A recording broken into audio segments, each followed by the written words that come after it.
오늘은 회복을 위한 기도라고 하는 제목으로 하나님 주신 말씀을 통해서 은혜를 받기를 원합니다. 회복에 대한 말씀을 종종 드렸습니다. 사람이 밤에 잠을 충분히 자야 그래야 그 새벽이 되면 그때 일어나고 하루를 살 수 있습니다. 그래서 육신도 회복이 필요하고 또 영도 회복이 필요합니다. 그런데 우리가 범죄한 인생이기 때문에 특별히 우리가 회복을 위한 기도가 우리에게 필요합니다. 구체적으로 우리가 어떻게 회복을 위한 기도를 해야 할지, 또 회복을 위한 기도를 할 때 하나님이 어떻게 은혜를 베풀어 주시는지 오늘 말씀을 통해서 은혜를 받기를 원합니다. 오늘 이 본문의 말씀은 유대인들이 이제 바벨론의 포로로 잡혀가서 70년 있다가 이제 돌아오는 그 사건 중에서 3번 돌아오게 되었습니다. 우리 조금 잠깐 한번 보면은, 도표를 한번 보면은, 지금 이 말씀을 잠깐, 다니엘서 9장 2절을 먼저 한번 읽고 보겠습니다. 곧 그 통치 원년에 나 다니엘이 책을 통하여 여호와께서 말씀으로 쓰인 자 예레미야에게 알려주신 그 연수를 깨달았나니 곧 예루살렘의 황폐함이 70년 만에 그치리라 하신 것이니라. 즉 70년이 다 되었지만은 다니엘이 작정하고 하나님 앞에 간절히 기도할 때에 그때에 이제 70년이 되었다는 걸 알게 하시고 또 그것을 위해 기도할 때에 하나님이 응답해 주십니다. 그러면서 이제 귀환이 3번 일어나게 되는데요. 1차 귀환은 주전 538년 세스바잘 혹은 스룹바벨이라고 하는 스룹바벨을 중심으로 돌아오게 되어집니다.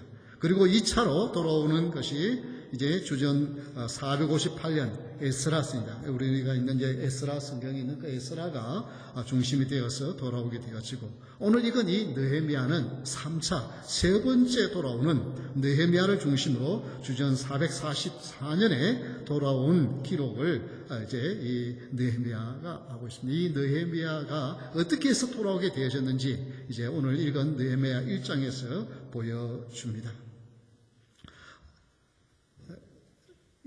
어떻게 해서 이렇게 돌아오게 되어졌는지를 우리 먼저 한번 6절에 한번 보면 이런 말씀이 나옵니다. 주께 범죄한 죄들을 자복하오니 하고 이제 느헤미야가 하나님 앞에 기도하는데 자기 자신이 아니라 우리 백성들 그리고 우리와 우리 아버지의 집이 범죄한, 그래서 늘 공동체의 죄를 놓고 기도를 하는 것을 보게 됩니다. 백성의 죄를 고백을 합니다. 이제 종이 주의 종들인 이스라엘 자손을 위하여 주야로 기도하오며 우리 이스라엘 자손이 주께 범죄한 죄들을 자복하오니 주는 귀를 기울이시며 눈을 여시사 종의 기도를 들으시옵소서. 나와 내 아버지의 집이 범죄하여라고 말합니다.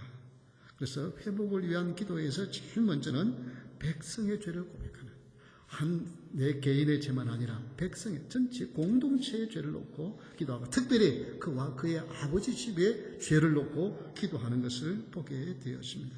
이것은 형식적인 것이 아닙니다. 굉장히 중요한 것이고, 그래서 이 하나님 앞에 나가는 믿음의 사람들의 기도가 자기만 아니라 자기 민족, 자기가 소속되어 있는 자기 집안을 놓고 기도하는 것을 보게 되어집니다. 다니엘서 9장 11절도 우리 한번 같이 읽어볼까요? 온 이스라엘이 주의 율법을 범하고 치우쳐서 가서 주의 목소리를 듣지 아니하였으므로 이 저주가 우리에게 내렸으되 곧 하나님의 종 모세의 율법에 기록된 맹세대로 되었사오니 이는 우리가 주께 범죄하였습니다. 여기도 보면 우리가 범죄했고 온 이스라엘이 범죄했고 하는 이 공동체의 기도를 놓고 기도합니다. 여러분, 이 기도는 꼭 해야만 할 중요한 기도입니다. 사람이 회복되어야 하고 영과 육이 회복되어야만 건강한 행복한 그리스도의 삶을 살 수 있는데, 그래서 기도하라 그러면 기도 제목이 별로 없는데요.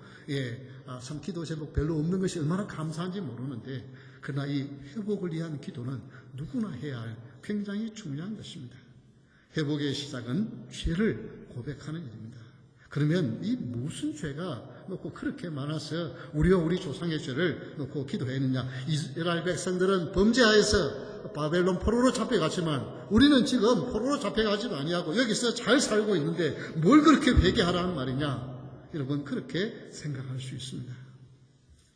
그러나 우리 주님이 가르치는, 주님이 주기도문에도 이렇게 기도를 가르쳐 줍니다. 마태복음 6장 12절의 말씀, 다 같이 한번 읽어볼까요? 우리가 우리에게 죄 지은 자를 사하여 준 것 같이 우리 죄를 사하여 주시옵고.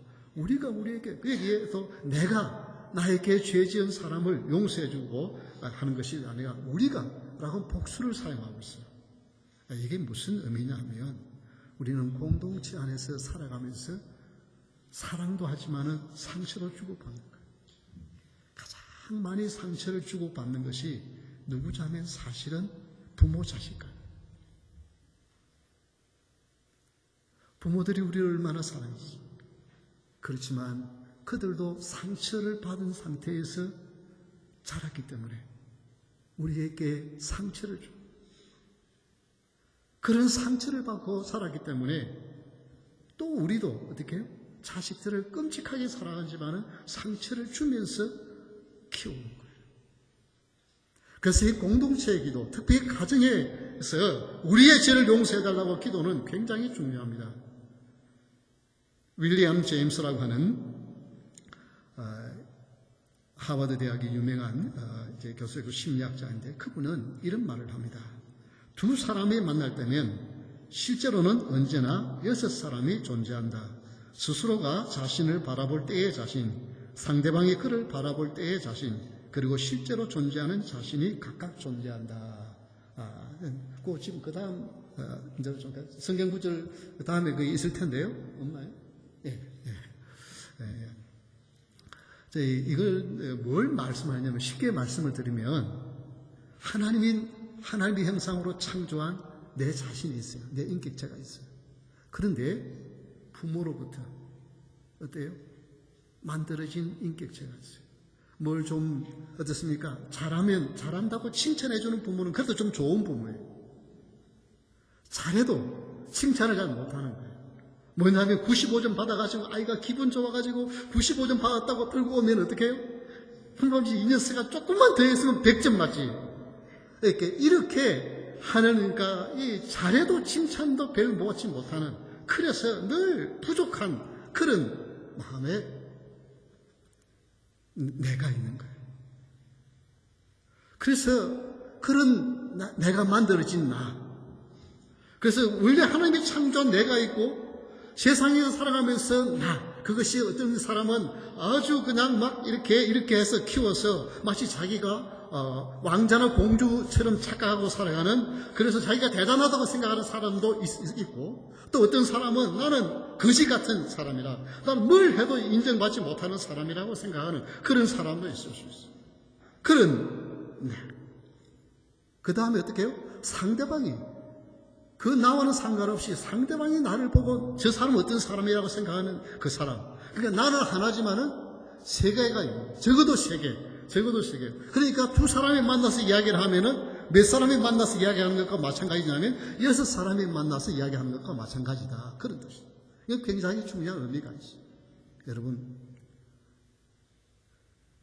부모를, 우리 한국에서는 정말 부모가 부족하지만은 부모가 얼마나 나를 사랑하는 줄 알기 때문에 부모에 대해서 대놓고 화를 내거나 부모에 대놓고 욕을 하는 사람은 없어요. 그러나 마음속에 부모로부터 받은 상처들이 있기 때문에 그 상처들은 나도 모르게 그것이 어디로 가느냐면 아이들에게 그 상처가, 나도 그렇게 억눌림을 받아서 하는데 아이들에게도 역시 그런, 잘하면은 좀 잘한다고 칭찬해주고 좀 잘못해도 그것도 칭찬해줘야 되는데 그러지 못하고 준 상처를 가지고 있어요. 그래서 늘 성경에 기도할 때에 나와 우리 집안, 우리 아버지 집안을 기도하라고 하는 것은 받은 상처가 있는데 그 상처를 나도 입고 나도 주는 거예요.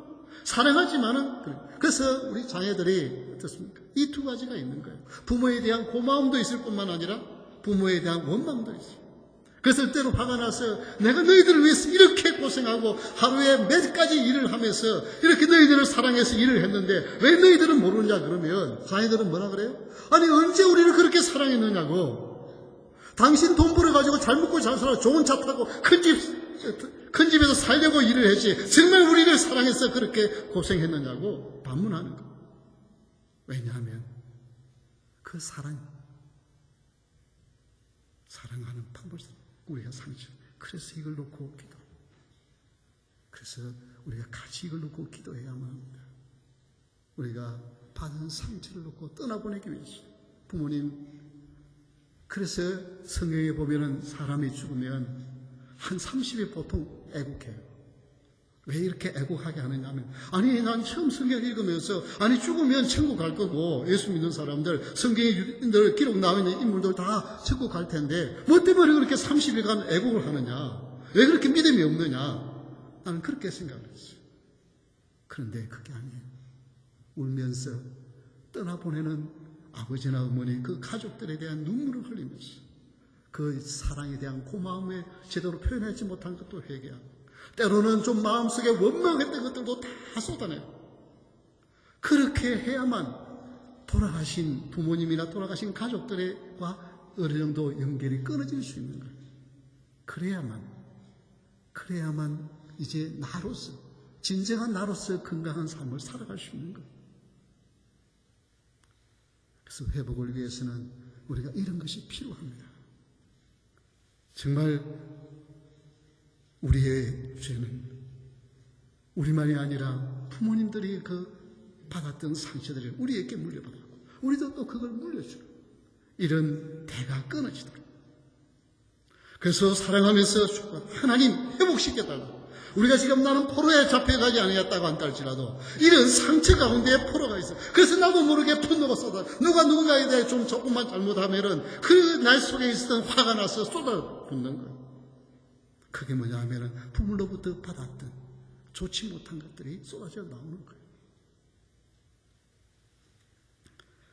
부모나 나에게 준 그 상처를 사람들로부터 자유하기 위해서 우리는 기도로 나아갔어요. 하나님, 이런 인생입니다.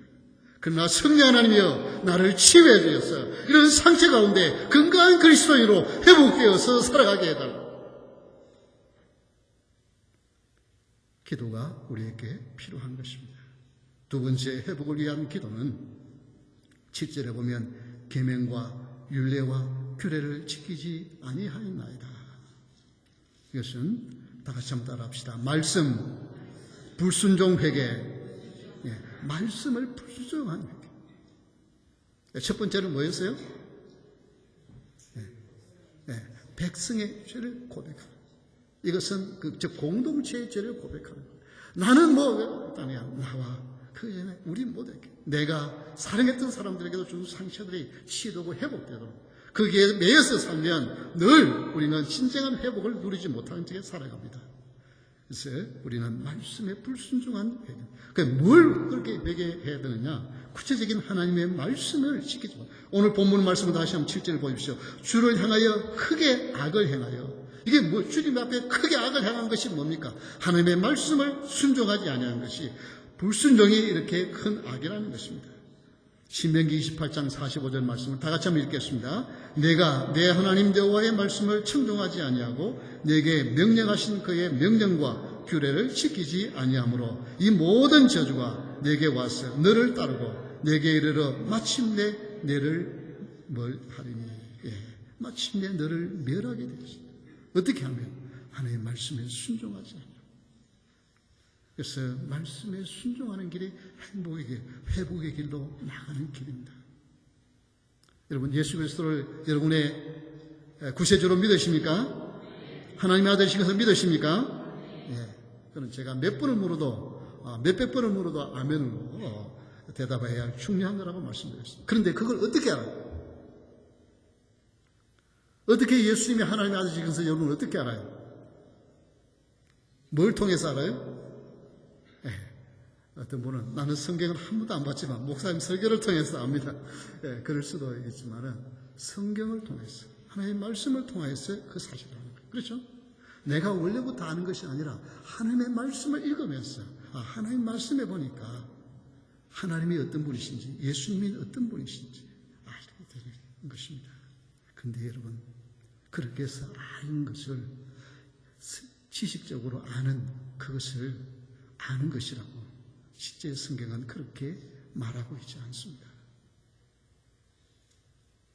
요한일서 2장 4절의 말씀을 다 같이 읽겠습니다. 그를 아노라 하고 그의 계명을 지키지 아니하는 자는 거짓말하는 자요 진리가 그 속에 있지 아니하되. 여러분, 하나님을 예수 그리스도를 안다고 하면서도 예수님이 하신 말씀을 지키지 아니하면 어떻게 해요? 거짓말하는 자요 진리가 그 속에 있지 아니하되. 아직까지 그 진리가 그 속에 있지 아니하되. 여러분, 정말 여러분 사랑하는 사람 말은 어떻게 해요? 그냥 뭐 좀 먹고 싶다 그래도 어떻게 해요? 이거 지금 밤중인데 지금 뭐 거리가 먼데 그러지 않아요. 어떻게 하든지 정말 사랑하는 사람들은 그게 어떻게든 구해다가 줘요. 뭐예요? 그걸 막 지켜야 한다고 억지로 해서가 아니라 사랑하는 마음이 있습니다. 그걸 하게 되는 거죠. 정말 우리가 예수님 나를 위하여 십자가에 돌아가신 나가 영원한 멸망으로 가야 할 나를 살려주신 이 사랑이 느껴지고 깨달아지면 그 하나님의 말씀을 억지로 뭐 지키려고 해서가 아니라 그냥 그거 안 하고는 견딜 수 없는, 순종하지 않고는 견딜 수 없는 뜨거운 마음이 일어나게 될 줄 믿습니다. 이게 신앙생활이에요.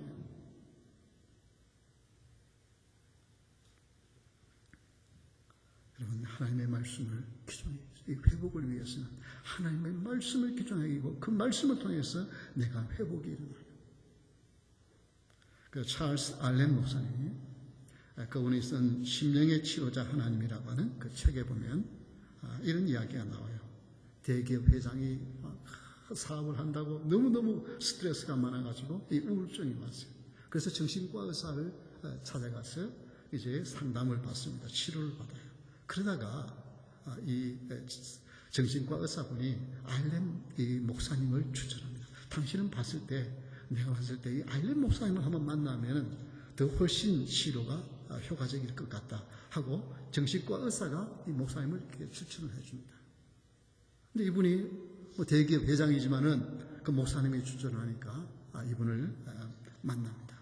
그래서 이 목사님과 상담을 하면서 그리고 이제 상담 마칠 때에 처방전을 처방전이라고 이걸 가져요. 근데 이것은 하루에 꼭 5번씩 먹어야 되는데 아침 일어나자마자 한번 먹고, 아침 먹고 한번 먹고, 점심 먹고 또 한번 먹고, 또 이제 마지막 저녁 먹고, 그 다음에 이제 저녁 때 자기 전에 한번 이렇게 총 5번을 꼭 드셔야 돼요. 이거 그러면 안 되고, 한 번만 많이 먹어도 안 되고, 그냥 꼭 이렇게 지키라고 그렇게 합니다. 그래서 이 미국 사람들 좀 순진하잖아요. 그래 주니까 이제 그걸, 가서 열어보니까 다른 게 아니고, 시편 23편이 적혀져 있어요. 여호와는 나의 목자시니 내가 부족함이 없으리로다. 그가 나를 푸른 초장에 누시며 실만한 물가로 인도하시리로다. 이런 말씀입니다. 이걸 아침 일어나자마자 소리 내어서 읽어요. 그 아침 먹고 나서 또 읽어요. 하루에 5번씩. 그런데 어느새 언제 우울증이 떠나간지 모르네요. 치유가 되고. 여러분, 내가 사망의 음침한 골짜기로 다닐지라도 해를 두려워하지 않을 것은 주께서 나와 함께 하시리라. 주의 지팡이와 막대기가 나를 안위하시나이다. 내 원수의 목전에서 내게 상을 베푸시오. 주의 기름으로 내 머리를 내 잔이 넘치나이다. 나의 평생에 선하심과 인자하심이 정녕 나를 따르니 내가 여호와의 집에 영원히 거하리라. 이걸 한번 그 말씀의 내용을 한번 생각해 보십시오. 한 구절 한 구절 생각해 보십시오. 염려와 근심과 걱정이 어디 있습니까? 그래서 여러분, 정말 내 인생에 어려움이 있고 문제가 있으면 하나님의 말씀을 가지고 하나님 앞에 나아갈 수 있기를 주의 이름으로 축원합니다. 여기에 회복이 일어나요. 많은 기간 동안 세상에서는 보통 하면은요, 심지어 6년, 7년 이렇게 상담을 해요. 한 사람의 문제를 치유하기 위해서. 그런데 성령이 역사하시면 한순간에 이런 문제가 치유되고 회복되는 역사가 일어나는 것입니다.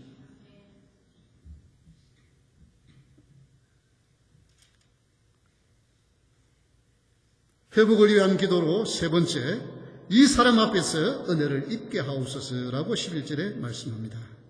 회복을 위한 기도에서 중요한 것은 은혜 간구입니다. 은혜를 구하십시오. 주여 구하오니 귀를 기울이사 종의 기도와 주의 이름을 경외하기를 기뻐하는 종들의 기도를 들으시고 오늘 종이 형통하여 이 사람 앞에서 은혜를 입게 하옵소서 하였더니 그때에 내가 왕의 술관원이 되었느니라. 여러분 지금 이때가 어느 때냐 하면 이 아닥사스다 왕 때입니다. 증인 느헤미야가 왕궁에서 궁궐에서 근무를 하는 사람이었어요. 똑똑했고 인정을 받았기 때문이죠. 그런데 이 아닥사스다 왕이 몇 년 전에 지금 이스라엘 백성들이 2차로 포로 기한에 가서 그 성벽을 쌓고 이 성전을 수리하고 이렇게 하려고 하는데 그걸 중지하도록 명령을 내렸어요.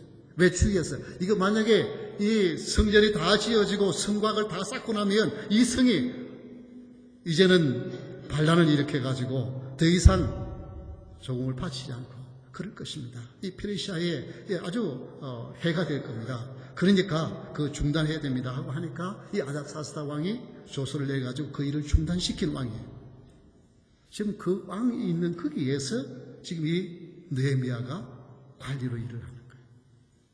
그런데 어느 날 소식을 들으니까 한국에 이 조국에서 온 그 자기 형제 가운데 한 사람이 그 예루살렘이 어떻게 됐는가 궁금해서 물으니까 그들이 귀환해서 돌아갔지만은 중지를 당하였어요.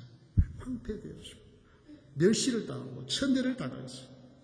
지금 이스라엘 나라가 말이 아니라고 말을 들으니까 이 느헤미야가 하나님 앞에 눈물을 흘리면서 금식하면서 기도합니다. 그러면서 구하는 기도가 하나님의 은혜를 베풀어 주옵소서. 은혜를 구합니다. 성도는 정말 이 은혜라고 하는 단어가 쉽게 한두 가지로 정리할 수 있는 것이 아니에요. 너무 많은 것이 포함되어 있어요. 그래서 여러분 그냥 그 은혜가 충분히 무슨 뜻인지 신학적으로 다 정의하지 못해도 그냥 은혜 사모하시기를 바랍니다. 주님 나 은혜 받기를 원합니다. 하나님 은혜를 베풀어 주옵소서. 이게 굉장히 중요한 것이에요. 그렇게 기도하니까 하나님이 어떻게 역사해요? 그 성전과 성벽을 수초하도록 하는 것을 중지했던 이 왕이 그걸 하게 만들어요.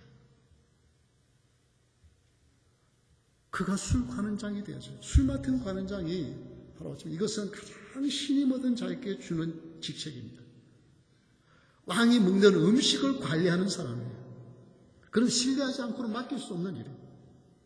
지금 종의 처이래요. 포로로 잡혀온 사람이었어요. 그 후손이에요. 그런데 하나님 앞에 하나님의 은혜를 구하니까 그 아닥사스다 왕의 술 관원장이 되었어요. 음식을 관리하는 사람이 되었어요. 그리고 이 음식을 관리하면서 늘 왕을 대하는데 하루는 보니까 이게 얼굴이 수척해 있으니까 수심이 가지 않으니까 내가 지금 병이 없는데 왜 이렇게 얼굴이 안 좋느냐. 이건 굉장히 무서운 일입니다. 왕 앞에서는 항상 얼굴이 밝아야 건강해야 하고 웃음이 있어요. 그래야 왕을 기쁘게 해줘요. 그런데 만약에 왕이 기분 나빠가지고 얼굴이 그래 있으면 이건 왕을 모시는 자격이 없는 사람이라서 적어도 파면을 당하든지 죽임을 당하는 거예요. 그런데 거기에서 이렇게 하나님 앞에 기도하면서 하나님 여기 그 위기를 무엇으로 상해요? 지금 우리 조국이 이런 상황입니다라고 기도하니까 어떻게 해요? 무술에 그를 총독으로 파송해서 그 일을 하게 만들었어요.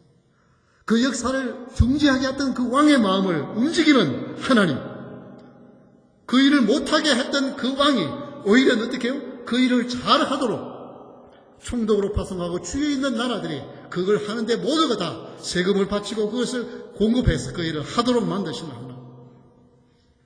이게 하나님의 은혜가 임할 때 일어나는 것입니다. 여러분, 우리가 힘들고 어려울 때 시편 30편 9절에 보면 여호와여 내가 고통 중에 있사오니 내게 은혜를 베푸소서.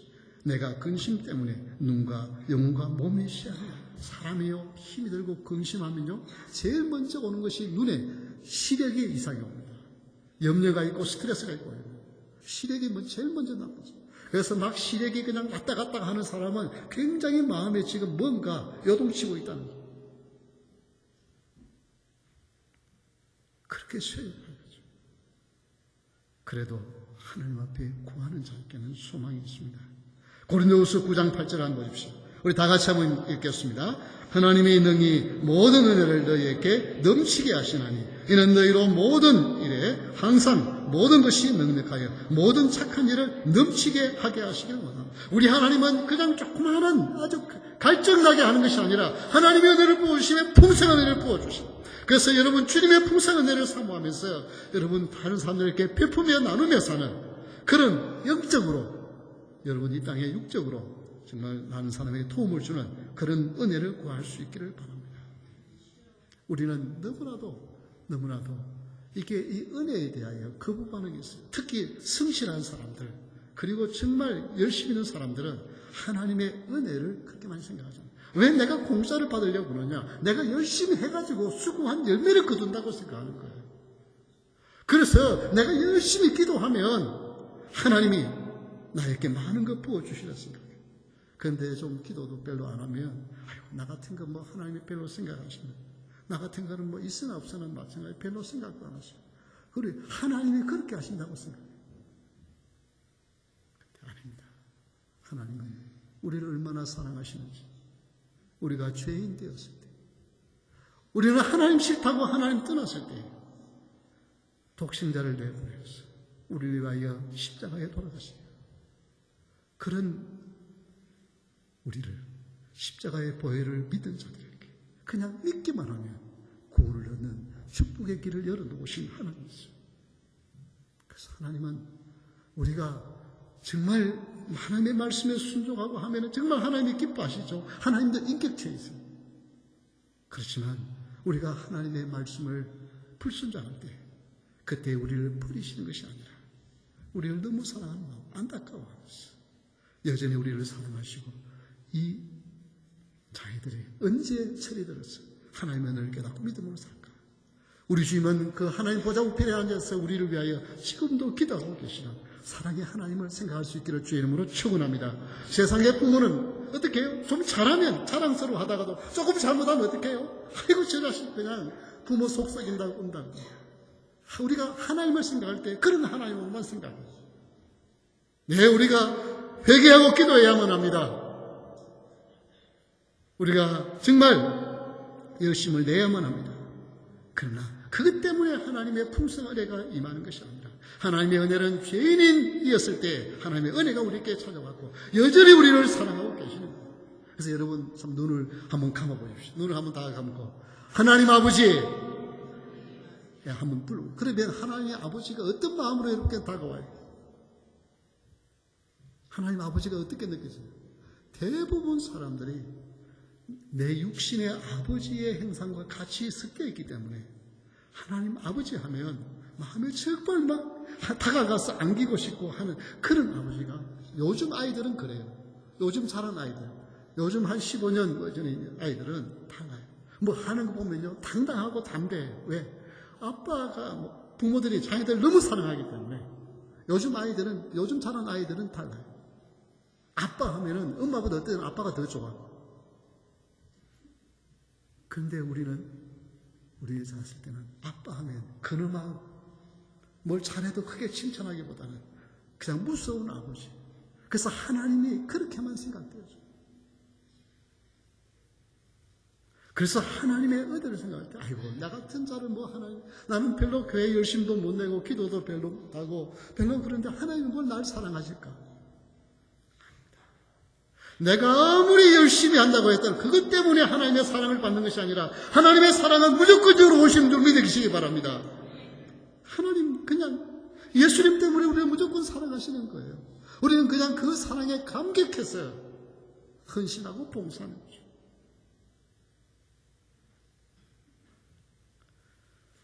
여러분 이 사실을 잊어버리지 마십시오. 하나님 아버지 사랑합니다 말 아이고 나는 하나님 앞에 사랑한다고 할 말은 아무것도 없는데 여러분이 자녀를 왜 사랑합니까? 왜 사랑해요? 그렇죠. 바로 내 새끼니까, 내 자식이니까. 내 몸에서 난 자식이니까 사랑한다. 자식을 사랑합니다. 이 자식이 얼마나 똑똑하고 얼마나 훌륭하니까 사랑한다 하는 말은 그는 좀 이그러진 부모예요. 그렇죠? 그냥 그래서 부모들은 어떤 부모들은요, 하지만은 대부분의 보통 부모는 어떤 자식을 더 사랑해요? 좀 덜 떨어진 자식을 더 사랑하는 거예요. 사실 저는요, 글쎄요, 저는 어렸을 때부터 고등학교 졸업할 때까지 한 번도 결석을 안 했어요. 7살에 학교 들어가가지고 먼 거리 거의 10리 가까이 되는 거리를 학교를 이렇게 다니고 이렇게 했는데도 그 말은 무슨 말이에요? 몸이 좀 건강하다는 이야기잖아요. 그렇죠? 근데 형님은 결석을 뭐 1년에 막 여튼 몇십 번씩 했어요. 몸이 아프고. 그러니까 누구에 대해서 장남, 7대 종손 장남, 이게 생각하는 그들은 거예요.